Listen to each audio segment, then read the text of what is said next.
राधे राधे। जय श्री कृष्णा। दर्शकों, सरल वास्तु में आज हम मुख्य द्वार के विषय में बात करेंगे। हमारा जो घर, उद्योग, व्यापार, कारखाना, स्कूल, जो भी हमारी संस्था है या घर है, उसका मुख्य द्वार कहाँ होना चाहिए, क्योंकि मुख्य द्वार ही सबसे पहले महत्वपूर्ण वास्तु का प्रथम चरण माना गया है। जैसा कि वास्तु में आपको विदित है, जब सूर्य उदय होता है तो यहाँ पूर्व से होगा, और पूर्व से जब सूर्य उदय होता है तो उदय होते हुए सूर्य की 12 बजे तक जो किरणें होगी वो विटामिन से भरपूर होगी। Vitamin A, vitamin C, vitamin B. और जब तक सूर्य यहाँ मकर रेखा पार करेगा तब तक उसकी किरणें हैं जो विटामिन से भरपूर रहेगी, और मकर रेखा के पार करते ही उसमें रेडियोधर्मिता आ जाएगी। इसीलिए जब हम भवन का निर्माण करते हैं तो दक्षिण और पश्चिम कोने को दबाया जाता है। यहाँ पे भारी निर्माण किया जाता है ताकि रेडियोधर्मिता किरणें हैं वो कम से कम मात्रा में हमारे घर में आ सके। तो सबसे पहले दर्शकों, हम मुख्य द्वार के बारे में बात करेंगे। जैसा कि आपने देखा होगा, जितने भी महल, जैसे कि जूनागढ़, मेहरानगढ़, आमेर, और जो बड़े बड़े मंदिर जो धरोहर के रूप में आज भी सुरक्षित है, उनका मुख्य द्वार सही दिशा में होने के कारण वो आज भी सुरक्षित है एवं वास्तु की दृष्टि से अति उत्तम माने गए हैं। तो दर्शकों, वास्तु के अनुसार मुख्य द्वार हम चारों दिशाओं में रख सकते हैं।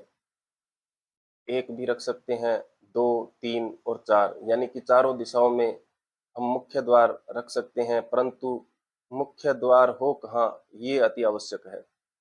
तो हम सबसे पहले पूर्व से शुरू करेंगे।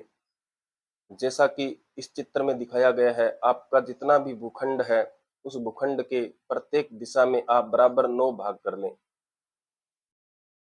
जैसे कि पूर्व से 9 भाग इस दिशा में चलेंगे: 1 नंबर, 2 नंबर, 3 नंबर, 4, 5, 6, 7, 8 और 9। ऐसे ही उत्तर में 1, 2, 3, 4, 5, 6, 7, 8 और 9। इसी प्रकार चारों दिशाओं में आप बराबर 9-9 भाग कर लें, यानी कि कुल 36 भाग हम वास्तु में करेंगे। और उसमें से 10 ऐसे पद है जहां पर मुख्य द्वार अति उत्तम माना गया है। और वो 10 कौन से पद हैं, हम क्रम उत्तर से शुरू करेंगे। जैसे कि उत्तर में सबसे पहले आप 9 और 8 यहाँ पर मुख्य द्वार भूल के भी ना दें, क्योंकि इस दिशा में अगर मुख्य द्वार होगा तो घर में आर्थिक परेशानियां भी आएगी, कर्ज मुक्त नहीं हो पाएंगे, कारोबार ठप होंगे, या कोई आरोप या लांछन लगेंगे, यहाँ तक कि सुसाइड तक करवा देता है, आत्महत्या के योग बनाता है ऐसा मुख्य द्वार। तो अगर आपका घर उत्तर दिशा की तरफ हो तो इन 2 भाग में आप कभी भी मुख्य द्वार ना दें। उसके बाद में 7, 6 और 5 ये 3 अति उत्तम माने गए हैं, यहाँ पे आप मुख्य द्वार दे सकते हैं। और 4, 3, 2, 1 ये मध्यम माने गए हैं, यहाँ पर आप मुख्य द्वार रख सकते हैं। इसमें न शुभ माना गया है न अशुभ माना गया है। इसी प्रकार पूर्व में आप 1 और 2 नंबर में मुख्य द्वार दे सकते हैं। 3, 4 और 5 ये वास्तु की दृष्टि से अति उत्तम माने गए हैं। फिर 6, 7, 8 और 9 में आप मुख्य द्वार ना दें। अगर इस दिशा में मुख्य द्वार होगा तो घर से कभी बीमारी नहीं जाएगी, जैसे स्किन की प्रॉब्लम, एलर्जी की समस्या, दुर्घटना, वाद विवाद, कोर्ट कचहरी, ये सब देखने को मिलेंगे अगर आपका मुख्य द्वार यहाँ पर है। इसी प्रकार दक्षिण में अगर आपका साउथ फेस मकान है तो आप 4 नंबर में मुख्य द्वार दे सकते हैं, जो अति उत्तम माना गया है, पूर्व के जितना ही शुभ माना जाता है। जैसे कि अगर आपका 4 नंबर में 5 फीट का दायरा आ रहा है, आपने मुख्य द्वार 10 फीट का रखना है, तो 4 के साथ आप 3 को भी ले लीजिए, परंतु 4 अवश्य साथ रखिए। आप पहले बराबर 9 भाग करें, फिर 4 में मुख्य द्वार निकालें।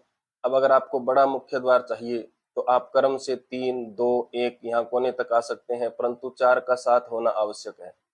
उसके बाद आप 5, 6, 7, 8 और 9 इसमें आप भूल के भी मुख्य द्वार ना दें, अन्यथा घर की जो स्त्री है उस पे ये भारी रहेगा, घर की स्त्रियां बीमार रहेगी, पशुधन में दिक्कत आएगी, कोर्ट कचहरी भी हो सकता है, एक्सीडेंट या दुर्घटना, ऐसी स्थितियां देखने को मिलेगी क्योंकि ये राहु का स्थान है।